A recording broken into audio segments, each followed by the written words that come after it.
it's Miss Stanley here.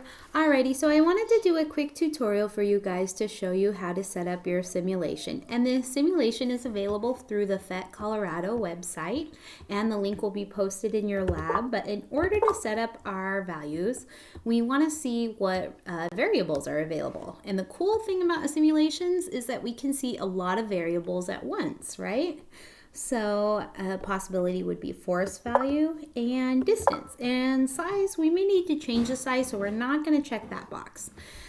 So just to see how this works, we can modify the mass of the first object or the mass of the second object or the distance between them.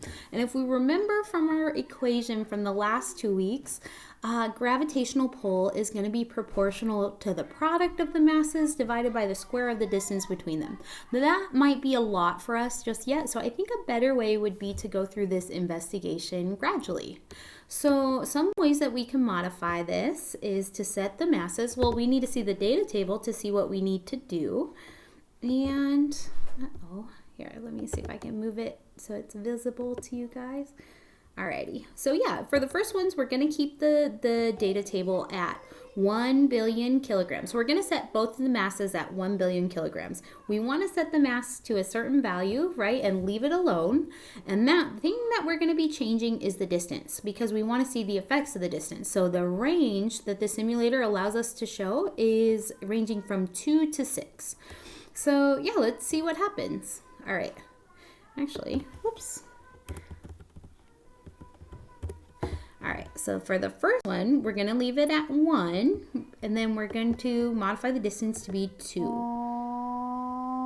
Alrighty, and the result is 16.7. And remember that equal and opposites phenomena? So if one object has a force of 16.7 on it, the other one will also have that same force on it, because they both pull equally on each other.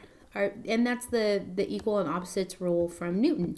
Alrighty, so the second one, we're going to set the mass the same, so we're not going to change that. The distance is going to be modified to 3. Alrighty, and the result is 7.4 Newton.